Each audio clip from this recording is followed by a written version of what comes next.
اعمال کی اصلاح کرم سے کر دے۔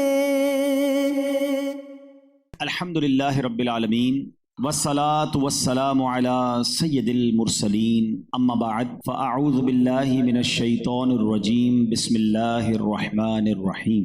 الصلاة والسلام علیک یا رسول اللہ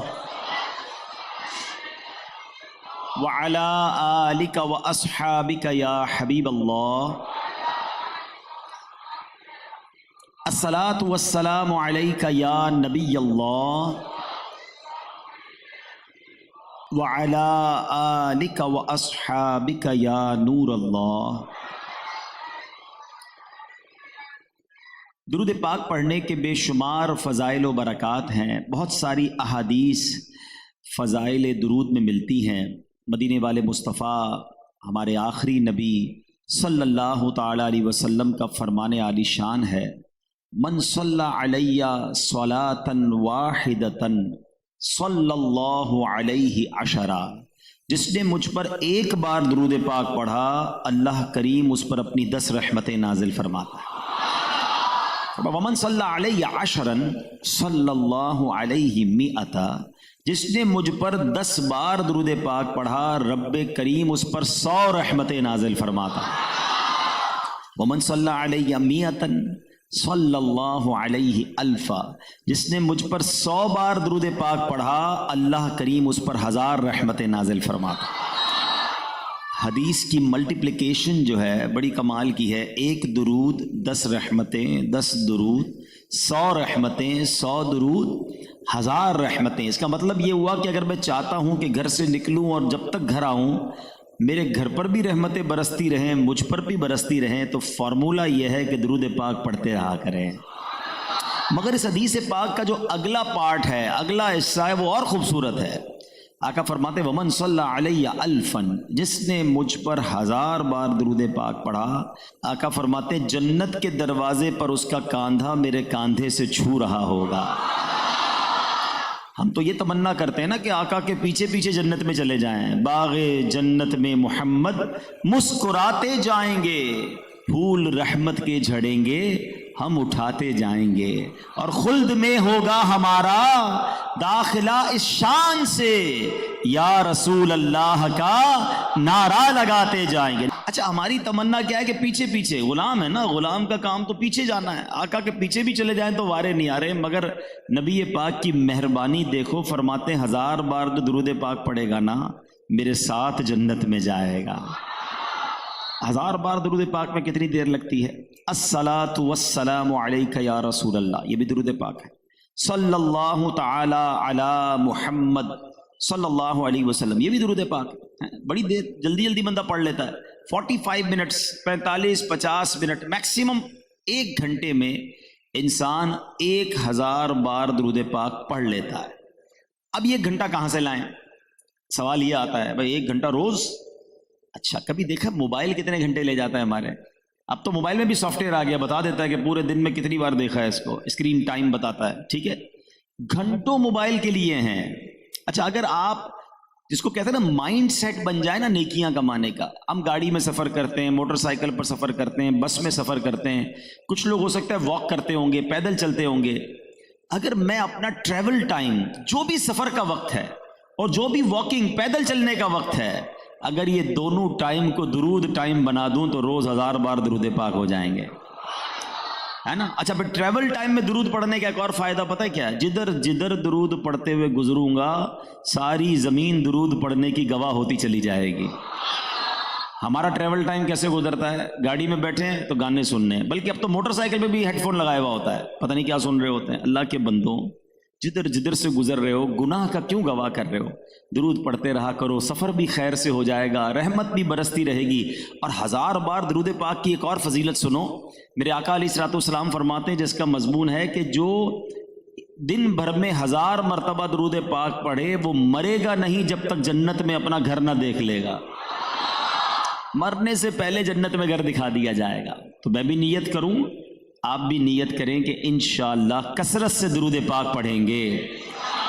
صلو علی الحبیب صلی اللہ تعالی علی محمد صلی اللہ علیہ وسلم. ماشاءاللہ آج کے بیان میں ایک اور موضوع ہے، اور وہ ایسا موضوع ہے کہ میں اگر کہوں کہ میرا فیوریٹ موضوع ہے کہ اگر سیدی اعلیٰ حضرت کی بات ہو تو ایمان تازہ ہو جاتا ہے. وادی رضا کی کوہ ہمالا رضا کا ہے، جس سمت دیکھیے وہ علاقہ رضا کا ہے. پچھلوں نے تو لکھا بہت علم دین پر، جو کچھ ہے اس صدی میں وہ تنہا رضا کا ہے. سیدی اعلیٰ حضرت کی کیا بات ہے. ہند میں اعلیٰ حضرت کے نام کے ساتھ ایک نعرہ لگایا جاتا ہے، اب تو خیر دنیا بھر میں لگایا جاتا ہے، اور سچی بات یہ ہے کہ اس پرسنالٹی کا، اس شخصیت کا تعارف ہی یہ بن گیا ہے. اور وہ نعرہ کیا ہے؟ عشق و محبت، عشق و محبت اعلیٰ حضرت، عشق و محبت، عشق و محبت،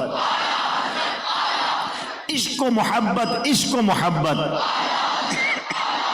کیا بات ہے سیدی اعلیٰ حضرت کی. آپ انسٹیٹیوٹ ہیں، آپ ایک بذات خود ادارہ ہیں کہ جو سکھاتے ہیں کہ نبی پاک سے محبت کرنی ہے تو کیسے کرنی ہے، آقا پر قربان ہونا ہے تو کیسے ہونا ہے. لا یؤمن احدکم حتی اکون احب الیہ من والدہ وولدہ والناس اجمعین. یہ تو آقا نے فرمایا تھا نا کہ تم میں سے کوئی اس وقت تک کامل مومن نہیں ہو سکتا کہ جب تک میں اس کے نزدیک، اس کے گھر بار، اس کی اولاد، تمام لوگوں سے زیادہ محبوب نہ ہو جاؤں. لیکن تمام لوگوں سے زیادہ محبوب بنتا کیسے ہے، اپنی ذات میں اس کو امپلیمنٹ کیسے کیا جاتا ہے. اگر آج کے دور میں دیکھنا ہو تو بریلی کے تاجدار میں وہ وصف نظر آتا ہے، وہ انداز نظر آتا ہے. اتنے واقعات ہیں، اور سبحان اللہ خاص طور پہ جب آپ کی شاعری کو پڑھتے ہیں، آپ کے نبی پاک کے بارے میں انداز کو پڑھتے ہیں، تو عقل حیران ہو جاتی ہے کہ کوئی محبوب کا ایسا دیوانہ بھی ہو سکتا ہے، کوئی سرکار سے اتنی محبت بھی کر سکتا ہے. بہت ساری باتیں ہیں، میں چیدہ کچھ باتیں عرض کرتا ہوں. سیدی اعلیٰ حضرت امام اہل سنت کے یہاں بہت شاندار تخیل تھا، بہت زبردست امیجنیشن تھی. میں اور آپ کسی باغ میں جائیں، پہاڑ پر جائیں، آبشار پر جائیں، طبیعت اچھی ہو جاتی ہے، اچھا لگتا ہے. لیکن جو عشق کے اس درجے پر ہونا، جو فنا فی الرسول کے مرتبے پر فائز ہو، اس کو ہر خوبصورتی میں محبوب کی یاد ستاتی ہے. اعلیٰ حضرت کہتے ہیں، ہو سکتا ہے اعلیٰ حضرت نے بھی گلشن دیکھا ہو، مگر آپ کہتے ہیں انہی کی بو مایہ سمن ہے، انہی کا جلوہ چمن چمن ہے، انہی سے گلشن مہک رہے ہیں، انہی کی رنگت گلاب میں ہے. یہ جو گلاب مہک رہے ہیں، یہ جو خوشبو آ رہی ہے، یہ جو گلشن مہک رہے ہیں، یہ میرے آقا کا صدقہ ہے. میں اور آپ کبھی کبھی گلاب کو سونگھتے ہیں، بڑا اچھا لگتا ہے، طبیعت فریش ہو جاتی ہے. ہو سکتا ہے اعلیٰ حضرت نے کسی دن گلاب کو سونگا ہو، بڑی اچھی خوشبو آئی ہو. کیا لکھتے ہیں؟ کہتے ہیں کیا مدینے سے صبا آئی کہ پھولوں میں ہے آج. لگتا ہے مدینے سے ہوا آئی ہے کیونکہ پھولوں سے خوشبو بڑی پیاری آ رہی ہے. کیا مدینے سے صبا آئی کہ پھولوں میں ہے آج، کچھ نئی بو بھینی بھینی پیاری پیاری واہ واہ. کہتے ہیں آج جو خوشبو ہے وہ بڑی نرالی ہے، لگتا ہے کہ یہ مدینے سے ہوا آئی ہے. اللہ اکبر. ہم چاند دیکھتے ہیں، تارے دیکھتے ہیں، کھو جاتے ہیں حسن میں کہ چودھویں کا چاند کتنا خوبصورت ہے. ہلال پتہ کس کو کہتے ہیں؟ پہلے دن کا جو چاند ہوتا ہے، انگریزی میں کرسنٹ کہتے ہیں. آپ اگر ہلال کو دیکھیں تو چاند پہ بڑا خوبصورت لگتا ہے، مگر سنو بریلی کے تاجدار کہتے ہیں کہ پہلے دن کا چاند ہے، یہ تو کشکول کی مانند لگ رہا ہے، یہ تو پیالے کی مانند لگ رہا ہے. اے چاند ایک کام کر، پہلی تاریخ ہے، پہلی تاریخ کو تنخواہ ملتی ہے نا، سب کو ملتی ہے. اعلیٰ حضرت چاند کو پتہ کیا کہتے ہیں؟ جلدی سے آ جا، پیارے آقا کی بارگاہ سے آ کے پورے مہینے کی خیرات لے جا. کہتے بھیک لے سرکار سے، لا جلد کاسا نور کا. کاسا کہتے پیالے کو. بھیک لے سرکار سے، لا جلد کاسا نور کا. ماہ نو طیبہ میں بٹھتا ہے مہینہ نور کا. دنیا کہتی چاند اور سورج بڑے نور والے ہیں. بریلی کے تاجدار سے پوچھو، کہتے یہ جو مہر و ماں پہ ہے اطلاق آتا نور کا. آقا بھیک تیرے نام کی ہے، استعارہ نور کا. حضور یہ آپ کے در کی بھیک ہے. ارے چاند تو یقیناً بڑا خوبصورت ہے، مگر یہ تو میرے آقا کے در کا کھلونا ہے. اعلیٰ حضرت فرماتے ہیں، کیا فرماتے ہیں؟ چاند جھک جاتا جدھر انگلی اٹھاتے مہد میں، کیا ہی چلتا تھا اشاروں پر کھلونا نور کا. ارے یہ تو نبی پاک کا کھلونا ہے. اللہ اکبر. تو کون سی خوبصورتی، کون سا کمال. اچھا اب چاند پورا ہو گیا، چودھویں کا چاند اور خوبصورت لگتا ہے. ٹھیک ہے. اب سیدی اعلیٰ حضرت نے کیا کمال کا تخیل، جو سمجھیں گے ان کو مزہ آ جائے گا. میں بار بار بیانات میں کہتا رہتا ہوں کہ اعلیٰ حضرت کی جب شاعری کو سمجھ لو گے نا تو ان سے پیار اور بڑھ جائے گا، ان کی عقیدت اور بڑھ جائے گی. آپ پتہ کیا کہتے ہیں؟ آپ کہتے ہیں جو چاند ہے نا آسمان پہ، آسمان بہت پرانا ہے نا، ہزاروں سال پرانا ہے. تو اعلیٰ حضرت کہتے ہیں ٹھیک ہے تیرے پاس اے آسمان، بوڑھے آسمان، تیرے پاس چاند ہے مگر اتنا مت پھول. ہاں ٹھیک ہے بڑا خوبصورت ہے چاند، مگر تو بوڑھا آسمان ہے، تیرے پاس چاند ہے، اتنا مت پھول، کیونکہ میرا دل جو ہے نا وہ پیارے آقا کے پیر مبارک کے ناخن کا شیدائی ہے. اچھا اس کی امیجنیشن کو تھوڑا سمجھنے کے لیے تھوڑی سی توجہ چاہیے. چاند کدھر ہے؟ آسمان پر، اونچائی پر. جسم کا سب سے نچلا حصہ کون سا ہوتا ہے؟ پاؤں. اعلیٰ حضرت نے یہ کہا کہ میں زلفوں کا شیدائی ہوں، میں پیشانی کا شیدائی ہوں، میں آنکھوں کا شیدائی ہوں.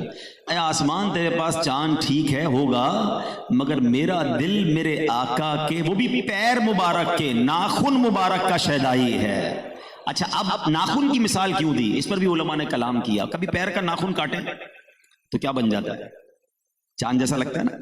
اعلیٰ حضرت کہتے ہیں بوڑھے آسمان تیرے پاس چاند ہے تو کیا ہوا؟ اچھا میرے پاس ناخن نہیں ہے، میرا دل شیدائی ہے. اب سنو شعر، کہتے ہیں دل اپنا بھی شیدائی ہے اس ناخن پاکا، دل اپنا بھی شیدائی ہے اس ناخن پاکا، اتنا بھی مہے نو پہ نہ اے چرخ کہن پھول. اے بوڑھے آسمان اتنا مت پھول، میرا دل بھی نبی پاک کے ناخن مبارک کا شیدائی ہے. چاند جب دیکھتے ہیں 14ویں رات کا تو آپ نے دیکھا ہوگا اس میں تھوڑا سا داغ ہے. بریلی کے تاجدار کا تخیل دیکھو، نبی پاک کی یاد میں ہی گم رہتے تھے. اعلیٰ حضرت نے اس داغ کو دیکھا اور کہا کہ چاند تجھ سے غلطی ہو گئی، ایک مسٹیک ہو گئی. نبی پاک معراج کی رات تیرے قریب سے تو گزرے تھے، آقا گئے تھے نا آسمانوں کی سیر کو، تیرے پاس سے ہی تو گزرے تھے. نبی پاک کے قدموں کی تھوڑی خاک اٹھاتا، اپنے منہ پہ مل لیتا، تیرے داغ دھل جانے تھے. اب شعر سنو، کہتے ستم کیا کیسی مت کٹی تھی کمر وہ خاک ان کے رہ گزر کی. ستم کیا کیسی مت کٹی تھی کمر وہ خاک ان کے رہ گزر کی. اٹھا نہ لایا کہ ملتے ملتے یہ داغ سب دیکھنا مٹے. کہتے ہیں یہ تارے چمک رہے ہیں نا، ہم تارے دیکھتے کہتے کتنا برلینٹ اسکائی ہے. جب کبھی گاؤں میں مدنی قافلوں میں جاتے ہوگے تو یہاں شہروں میں تو کم نظر آتا ہے، مگر گاؤں گوٹھوں میں بہت تارے نظر آتے ہیں، بڑا اچھا لگتا ہے آسمان. مگر میرے رضا کا عشق کیسا تھا. تارے انہوں نے بھی دیکھے، مگر کہتے تارے پتہ کیوں چمک رہے ہیں، یہ تارے کیوں دمک رہے ہیں؟ کہتے ہیں آقا جب معراج کی رات گئے تھے نا تو نبی پاک کو غسل دیا گیا تھا، ان تاروں نے غسل کا پانی اپنے دامن میں بھر لیا تھا. یہ وہی پانی کا جوبن ہے جو آج تارے چمک رہے ہیں. عشق دیکھو، کہتے ہیں وہی تو اب تک چھلک رہا ہے، وہی تو جوبن ٹپک رہا ہے، وہی تو اب تک چھلک رہا ہے، وہی تو جوبن ٹپک رہا ہے. نہانے میں جو گرا تھا پانی کٹورے تاروں نے بھر لیے. اب دیکھو اعلیٰ حضرت کہتے ہیں پیارے آقا نے غسل کیا تو جو تلوے مبارک دھوئے گئے، پھر دوبارہ سمجھنا بات کو، جسم کا کون سا حصہ؟ بالکل نیچے والا تلوے مبارک. کہتے ہیں نبی پاک کے جو تلوے دھوئے گئے تھے ان تلووں کے دھون کا کیا بنا؟ وہ پانی کدھر گیا؟ اعلیٰ حضرت کہتے ہیں اسی پانی سے جنت کا رنگ و روغن کر دیا گیا ہے. یہ جنت کی جو رانائیاں ہیں نا، جنت کی خوبصورتیاں ہیں، میرے آقا کے تلووں کا صدقہ ہے. سنو اعلیٰ حضرت کہتے ہیں بچا جو تلووں کا ان کے دھون بنا وہ جنت کا رنگ و روغن. بچا جو تلووں کا ان کے دھون بنا وہ جنت کا رنگ و روغن. جنہوں نے دولا کی پائی اترن وہ پھول گلزار نور کے. سیکھو میرے رضا سے محبت کیسے کرنی ہے. اعلیٰ حضرت نے کلام میں بڑی کمال کی بات کی کہ اے رضا تیرے کلام کے چرچے، تیرے فتووں کے چرچے، تیرے دماغ کے چرچے آج بھی دیکھو. اس وقت کے امام آج بھی بڑے بڑے علماء اپنا استاد مانتے ہیں. اعلیٰ حضرت کے فتووں کو پڑھے تو عقل حیران ہو جاتی ہے. اعلیٰ حضرت کہتے ہیں رضا تیرے دماغ کے چرچے بڑھے ہیں، مگر ایک دماغ کا کام کیا تو نے، ذہانت کا کمال کا کام کیا. کرنا یہ چاہیے تھا کہ مدینے کے کتوں کے پیروں کو بوسہ دینا چاہیے تھا. سنو، کہتے رضا کسی سگے طیبہ کے پاؤں بھی چومے، رضا کسی سگے طیبہ کے پاؤں بھی چومے، کہ تم اور آہ کے اتنا دماغ لے کے چلے. اے رضا تیرے دماغ کے چرچے ہیں، کام کیا ایسا کوئی کہ مدینے کے کتوں کے پیر چومتے. اچھا ایک اور جگہ دیکھو، مدینے سے محبت، سرکار مدینہ سے محبت، مدینے کی گلیوں سے محبت، سبحان اللہ. مگر لیول آف عشق دیکھو آپ کو مدینے کے کتوں سے کتنا پیار ہے، مدینے کے سگوں سے کتنا پیار ہے. ایک جگہ کہتے ہیں اے رضا پارائے دل بھی نہ نکلا دل سے تحفے میں رضا. پارائے دل کس کو کہتے ہیں؟ پارا کہتے ہیں ٹکڑے کو، دل کا ٹکڑا. جو سگ ہوتے ہیں، کتے ہوتے ہیں، وہ کیا کرتے ہیں؟ گوشت کا ٹکڑا بھی کھاتے ہیں نا. تو اعلیٰ حضرت کہتے ہیں مدینے تو گیا تھا رضا کہ تیرے دل سے ایک ٹکڑا کاٹ کر مدینے کے کتوں کو پیش کر دیتا، تیرا کیا جانا تھا؟ جان چلی جاتی نا، مر جاتا. کیا مدینے کے سگوں سے، مدینے کے کتوں سے اتنی تجھے جان پیاری ہے؟ ہائے ہائے ہائے، کیا کہتے ہیں؟ پارائے دل بھی نہ نکلا دل سے تحفے میں رضا، ان سگانے کو سے اتنی جان پیاری. واہ واہ، اے رضا تجھے اتنی جان پیاری ہے، قربان کر دیتا آقا کے قدموں پر. اللہ اکبر. اور ذرا سوچو، آج بھی جس کے کلام پڑھ کر ہم مدینے کی یاد میں ترستے ہیں، جب بریلی کا تاجدار خود مدینے گیا ہوگا تو عالم کیا ہوگا. اب آپ مدینے گئے اور مدینے جاتے ہیں تو کیا کمال کا کلام لکھتے ہیں. یقین کریں 100 سال سے زیادہ ٹائم ہو گیا ہے. اب میں دعا کرتا ہوں اللہ آپ کو جلدی جلدی مدینے کی حاضری عطا. جب مکے سے مدینے جانا نا تو یہ کلام پڑھنا، آئے ہائے ایسا لگتا ہے اعلیٰ حضرت راستے میں بھی ہمارے ساتھ ہیں، سمجھا رہے ہیں. کہتے ہیں بینی سہانی صبحوں میں ٹھنڈک جگر کی ہے، کلیاں کھلی دلوں کی ہوا یہ کدھر کی ہے. ہاں ہاں رہے مدینہ ہے غافل ذرا تو جاگ، او پاؤں رکھنے والے یہ جا چشم سر کی ہے. معراج کا سما ہے کہاں پہنچے زائروں، کرسی سے اونچی کرسی اسی پاک در کی ہے. دنیا میں کوئی بھیک مانگتا ہے نا، وہ ڈیمورلائز فیل کرتا ہے، وہ اپنے آپ کو ذرا کمتر فیل کرتا ہے. ظاہر ہے بھیک مانگنا کس کو اچھا لگتا ہے، مگر سنو میرے رضا کہتے ہیں ایک بھیک ایسی ہے جو بڑے مزے کی ہے. کہتے ہیں لب واہ ہیں آنکھیں بند ہیں پھیلی ہیں جھولیاں، لب واہ ہیں آنکھیں بند ہیں پھیلی ہیں جھولیاں، کتنے مزے کی بھیک تیرے پاک در کی ہے. ارے منگتا کا ہاتھ اٹھتے ہی، ابھی تو ہاتھ ہی اٹھا ہے، بولا کچھ نہیں ہے، منگتا کا ہاتھ اٹھتے ہی داتا کی دین تھی دوری قبول و عرض میں بس ہاتھ بھر کی ہے. اعلیٰ حضرت پھر شرمندگی کا احساس دکھاتے ہیں کہ دیکھو کدھر گئے ہو، گناہ یاد رکھنا، تمہارا ہمارے اعمال ایسے نہیں کہ اس دربار میں پہنچے. تو کہتے ہیں اف بے حیائیاں کہ یہ منہ اور تیرے حضور، آقا اف بے حیائیاں کہ یہ منہ اور تیرے حضور، ہاں تو کریم ہے تیری خود در گزر کی ہے. اللہ اکبر، کیا کمال کا کلام لکھا. آقا سے عرض کرتے ہیں کہ آقا ہم گواروں میں طرز ادب کہاں، ہم کو تو بس تمیز یہی بھیک بھر کی ہے. پھر سمجھاتے ہیں کہ پتہ ہے کدھر آئے ہو، 70,000 فرشتے ادھر صبح آتے ہیں، 70,000 شام آتے ہیں، اور جو ایک بار آتا ہے نا وہ بار بار نہیں آتا. سنو رضا کہتے ہیں 70,000 صبح ہیں 70,000 شام، یوں بندگی زلف رخ 8 پہر کی ہے. جو ایک بار آئے دوبارہ نہ آئیں گے، فرشتوں کو ایک ہی بار حاضری ملتی ہے، گناہگار کو بار بار آفر ہے. فرمایا جو ایک بار آئے دوبارہ نہ آئیں گے، رخصت ہی بارگاہ سے بس اس قدر کی ہے. اور فرمایا معصوموں کو تو عمر میں صرف ایک بار آسی پڑے رہے تو صلاۃ عمر بھر کی ہے. ایسے ایسے کلام لکھے. اب اعلیٰ حضرت نے دل میں ایک بات ٹھان لی.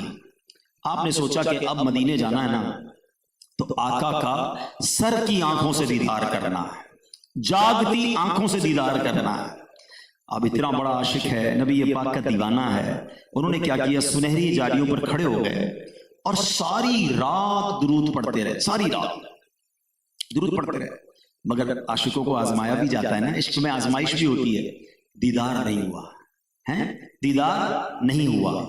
اب سیدی اعلیٰ حضرت نے وہ مارکت الآرا کلام لکھا، وہ مقبول بارگاہ کلام لکھا. آپ نے کیا لکھا، وہ سوئے لال ازار پھرتے ہیں تیرے دن اے بہار پھرتے ہیں، ہر چراغے مزار پر قدسی کیسے پروانہ وار پھرتے ہیں، اس گلی کا گدا ہوں میں جس میں مانگتے تاجدار پھرتے ہیں۔ اللہ آپ کو مدینے کی حاضری عطا فرمائے۔ یہ شعر تو مدینے جا کر ایسا سمجھ آتا ہے، کبھی وزیر اعظم آ رہا ہے، کبھی فلاں ملک کا صدر آ رہا ہے، کبھی بڑے بڑے لوگ آ رہے ہیں، سب ہاتھ باندھے آ رہے ہیں، الصلاۃ والسلام علیک یا رسول اللہ پڑھ رہے ہیں، تو یہ اطمینان ہوتا ہے کہ اس گلی کا گدا ہوں میں جس میں مانگتے تاجدار پھرتے ہیں۔ آپ نے ایک کلام لکھا، میرے آقا نے جاگتی آنکھوں سے اعلیٰ حضرت کو اپنا دیدار عطا فرما دیا۔ آئے ہائے کمال شخصیت ہیں، جتنا پڑھو جتنا سنو ایمان تازہ ہو جاتا ہے۔ اور آج بھی ان کے کلام، ان کے فتاوے، ان کا انداز بتاتا ہے کہ پیارے آقا سے کیسے محبت کی جائے۔ ایک واقعہ سنا کر پھر اپنے بیان کو کمپائل کرتا ہوں۔ تو میں اعلیٰ حضرت امام اہل سنت کا عشق رسول سے واقعہ، دیکھیں ایک بات ہمیشہ یاد رکھیں، عشق جو ہے وہ بغیر اطاعت کے کمپلیٹ نہیں ہوتا ہے۔ میں کسی سے بارے میں کہوں مجھے بڑی محبت ہے آپ سے، وہ کہے اگر میری بات تو مانو، اپنی بات ہی مانوں گا، آپ کی بات آپ کی کوئی نہیں مانوں گا، محبت بڑی ہے آپ سے، تو لوگ کیا کہیں گے جھوٹا ایک نمبر کا۔ یہ کیسی محبت ہے بھائی؟ جس سے محبت ہو بندہ اس کی بات مانتا ہے، اطاعت کرتا ہے، فالو کرتا ہے۔ ہمیشہ یاد رکھیں ہمارا سب کا نعرہ ہے، ہم سب کا دعویٰ ہے، ہونا بھی چاہیے کہ ہم عاشق رسول ہیں، مگر عشق رسول بھی ہو اور سنت رسول بھی نہ ہو، عشق رسول بھی ہو اور نبی پاک کی باتوں پر عمل بھی نہ ہو، تو یہ کیسا عشق رسول ہے؟ اعلیٰ حضرت نے پروف کیا کہ عشق بھی ہے اور اطاعت بھی ہے، اور اطاعت بھی ایسی ہے کہ ایمان تازہ ہو جائے۔ محبت کیسی سنت رسول سے۔ ایک بار آپ اپنے رفقا کے ساتھ بیٹھے، دسترخوان پر کھانا لگایا گیا، تو ککڑی، سلاد میں ہم بھی کھاتے ہیں، ککڑی رکھی گئی، تو آپ نے ککڑی اٹھائی اور کھائی اور اعلان کر دیا کہ پورے دسترخوان پہ کوئی بھی ککڑی نہیں کھائے گا، ساری مجھے دے دے۔ اچھا اعلیٰ حضرت ایسے تھے نہیں، مہمان نواز تھے، سب کا خیال رکھنے والے تھے، مگر آپ کا ایک مقام تھا، آپ نے اعلان کیا، ساری ککڑی آپ کے سامنے رکھ دی، ایک ایک کر کے آپ ساری کھا گئے۔ لوگوں نے پوچھا حضرت یہ کیا کیا آپ نے؟ فرمایا بات یہ ہے جب میں نے پہلی ککڑی کھائی نا تو کڑوی تھی، کبھی کڑوی ککڑی کھائی ہے، بہت مشکل ہوتا ہے۔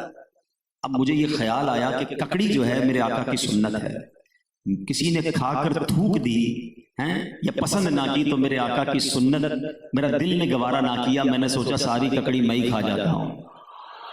یعنی ان سنتوں کا بھی ادب کرتے تھے جن کا حکم بھی نہیں ہے، اور ہم جن سنتوں کا حکم ہے اس پر بھی عمل نہیں ہو رہا ہوتا۔ اور ہم ایک جملہ کہتے ہیں نا، سرکار سے محبت کرنی ہے تو سرکار کی آل سے بھی محبت کرنی چاہیے۔ اعلیٰ حضرت نے تو بڑے پیارے اشعار میں سمجھا دیا نا، تیری نسل پاک میں ہے بچہ بچہ نور کا، تیری نسل پاک میں ہے بچہ بچہ نور کا، تو ہے عین نور تیرا سب گھرانہ۔ صرف شعر نہیں لکھا، اس کو پروف کیا کہ آل رسول سے محبت کیسے کرنی ہے۔ آج کل علماء کو بیان کے لیے گاڑی بھیجی جاتی ہے، اس زمانے میں ڈولی بھیجی جاتی تھی، 4 بندے کاندھے پر اٹھا کر ڈولی میں لاتے تھے۔ اعلیٰ حضرت کا بیان تھا، 4 مزدور آ گئے، ڈولی میں بٹھایا اور لے کے چلنے لگے۔ عشق دیکھو، مجھے اور آپ کو کوئی بندہ بتائے میں سید ہوں تب پتہ چلتا ہے، مگر میرے رضا کا عشق کا لیول وہ تھا کہ آپ نے کہا ڈولی کو روکو، مجھے کسی سید زادے کی خوشبو آ رہی ہے۔ آئے ہائے ہائے، نبی پاک سے کنیکشن کیسا تھا، کہتے مجھے آل رسول کی خوشبو آ رہی ہے، بتاؤ تم چاروں میں سے سید کون ہے؟ ایک مزدور آیا، حضرت غریب آدمی ہوں، کام نہیں تھا، مجھ سے کوئی غلطی ہو گئی ہے، میں ہی سید ہوں۔ اللہ اکبر، لوگ جمع ہو گئے۔ بازار میں جب ڈولی روکی گئی تو آپ تو وقت کے امام تھے، لوگ بھی جمع ہو گئے۔ اعلیٰ حضرت فرماتے شہزادے غلطی تم سے نہیں احمد رضا سے ہو گئی ہے۔ اعلیٰ حضرت کی آنکھوں میں آنسو۔ وہ مزدور کہتا ہے حضور آپ سے کیا غلطی ہوئی ہے، غلطی مجھ سے کوئی ہو گئی ہوگی، معاف کر دیں۔ کہ نہیں، احمد رضا قیامت کے دن اللہ کے نبی کو کیا جواب دے گا کہ اے رضا میری آل کے کاندھے اس لیے تھے کہ تم اس پر سواری کرتے، میں کیا جواب دوں؟ آپ کہتے جا رہے ہیں، آپ کی آنکھوں سے آنسو ٹپ ٹپ گر رہے ہیں۔ وہ مزدور کہتے ہیں حضور آپ کا کیا قصور ہے، میں تو مزدوری کے لیے آیا۔ کہ نہیں، احمد رضا کے دل کو اب قرار جب ملے گا کہ اے شہزادے تم ڈولی میں بیٹھو گے اور احمد رضا اس کو کاندھا دے گا۔ زبانی دعوے نہیں تھے۔ اچھا وہ مزدور بھی جانتا تھا اتنے بڑے عالم دین ہیں، مفتی ہیں، وہ منع کرتا رہا۔ اب اعلیٰ حضرت نے اپنا امامہ اتارا، سید زادے کے قدموں میں رکھ دیا۔ کہ میری التجا قبول کیجیے. لوگوں کی چیخیں نکل گئی, اتنا لوگ رو رہے ہیں کہ ہو کیا رہا ہے. اور پھر زمانے نے یہ منظر دیکھا کہ امام عشق و محبت اعلیٰ حضرت نے اس مزدور کو ڈولی میں بٹھایا اور اپنے کاندھوں پر اس ڈولی کو اٹھایا کہ میرے آقا کی آل کا ادب یہ ہے. تو میرے پیارے اسلامی بھائیو, یہاں سبق مل رہا ہے نا کہ ہم نبی پاک کی آل کا ادب کرتے ہیں, نبی پاک سے نسبت والی چیزوں کا ادب کرتے ہیں. سید صاحبان تو ہمارے ساتھ بھی ہوتے ہیں, لیکن آج کل کسی کو فکر ہی نہیں ہے. ہم ان کی ادب کریں, ان کا احترام کریں, ان کی خدمت کریں. اور سید صاحبان کو بھی چاہیے کہ جب آپ کا اتنا ادب کتابوں میں لکھا ہے تو پھر سید صاحبان کو بھی تو پتہ چلے نا کہ میرے آقا کی آل کا شہزادہ ہے, نمازی بھی ہے, سنتوں کا پابند بھی ہے. تو یہ دونوں طرف ہم نے سوچنا ہے. تو بہرحال میرے پیارے اسلامی بھائیوں, باتیں تو بہت ساری ہیں. سیدی اعلیٰ حضرت تو وہ شخصیت ہیں کہ ساری رات بیان کرتے رہے, آپ کا ذکر ہی پورا نہیں ہوتا. اتنی ڈائمنشنز ہیں, آپ کی فقاہت پر بات کریں, ذہانت پر بات کریں, آپ کی سائنس پر جو جس کو کہیں گرفت پر بات کریں, ریاضی پر, میتھمیٹکس پر آپ کو جو عبور حاصل تھا, کون سا علم تھا جس پر آپ کو عبور حاصل نہیں تھا. بلکہ علماء نے تو بڑی پیاری بات لکھی کہ کچھ علماء نے کہا کہ اعلیٰ حضرت کو 50-55 علوم پر دسترس ماسٹرز تھے آپ. کچھ کہتے نہیں 100 سے زیادہ علوم ہیں. مگر علماء کے طبقے نے بڑا پیارا جواب دیا کہ بات یہ ہے, اعلیٰ حضرت سے جس علم کے بارے میں سوال کیا, سیدی اعلیٰ حضرت نے اس علم کا جواب عطا فرمایا. آپ سے سائنس پر سوال ہوا, سائنس کا جواب دیا. میتھس کا سوال ہوا, میتھس کا جواب دیا. فارسی میں سوال ہوا, فارسی میں جواب دیا. ہندی میں سوال ہوا, ہندی میں جواب دیا. انگریزی میں سوال ہوا, انگریزی میں جواب دیا. جو پوچھا گیا آپ نے جواب دیا. اب یہ تو پوچھنے والوں پر ہے, جتنا پوچھا انہوں نے جواب دیا. ان کے پاس کتنا علم تھا وہ جانے, اور اللہ رب العالمین جانے. ان کو رب نے کتنا علم عطا فرمایا تھا یہ ہمیں نہیں پتا. جتنا پوچھتے گئے وہ جواب دیتے گئے. اور لوگ آج بھی حیران ہیں کہ ایک ہی پرسنالٹی کو اتنا علم کیسے آ گیا, اتنی فیلڈز میں مہارت کیسے ہے. تو اللہ کریم تربت اعلیٰ حضرت پر کروڑوں رحمتوں کی بارش نازل فرمائے, ہم سب کو ان کے فیوز و برکات سے مالا مال فرمائے. اور امیر اہل سنت جو ہے نا, دعوت اسلامی کے جو بانی ہیں, انہوں نے سمجھنے کہ ہمیں اعلیٰ حضرت کی محبت گھول کے پلائی. اور وہ بتاتے ہیں, وہ سمجھاتے ہیں, وہ کہتے ہیں اعلیٰ حضرت پر ہماری آنکھیں بند ہیں. جو عقیدہ اعلیٰ حضرت ہے, اعلیٰ حضرت نے حق و باطل میں ایسا فرق کر دیا ہے, ٹھیک ہے نا, آج کے دور میں بھی. بلکہ سچی بات یہ کہ اعلیٰ حضرت بن گئے ایک پیرامیٹر, ایک پیمانہ بن گئے. کسی کے چہرے کے سامنے سیدی اعلیٰ حضرت امام احمد رضا خان کا نام لو, اگر چہرہ مسکرانے لگ جائے تو سمجھ لو دل میں عشق رسول ہے. اور چہرے پر کچھ گڑبڑ ہونے لگے نا, سمجھ لو اندر بھی کوئی گڑبڑ ہے. ہاں, کل کے رضا ہے خنجرے خوخار برکبا, آدا سے کہہ دو خیر منائیں نشر کریں. کیا بات ہے اعلیٰ حضرت کی کہ آج بھی آپ کا نام ہی جو ہے نا, وہ کہتے نام ہی کافی ہے. تو ہمیں الحمدللہ اعلیٰ حضرت سے بڑی محبت ہے. ہمارے پیر و مرشد نے ہمیں یہ دامن عطا فرمایا ہے. اور اعلیٰ حضرت نے جس طرح ہمارے عقیدے کو, ہمارے عشق رسول کو ہم نے کس طرح زندگی گزارنی ہے بیان کیا. تو تعلیمات اعلیٰ حضرت پر اگر عمل کرنا ہے آج کے دور میں تو دعوت اسلامی کا ماحول ہے. بلکہ مجھے کہنے دیجئے کہ اگر آج کے دور میں کسی کو تصویر اعلیٰ حضرت دیکھنا ہے تو امیر اہل سنت موجود ہے. فنا فی الرسول کے مرتبے پر سیدی اعلیٰ حضرت فائز تھے. اور ایسا لگتا ہے کہ اعلیٰ حضرت کے تعلیمات پر ایسا شاندار عمل امیر اہل سنت کا ہے. تو اللہ کریم ہمیں دعوت اسلامی کے مدنی ماحول پر بھی استقامت عطا فرمائے. آمین بجاہ النبی الامین صلی اللہ علیہ وسلم. میرے اعمال کی اصلاح کرم سے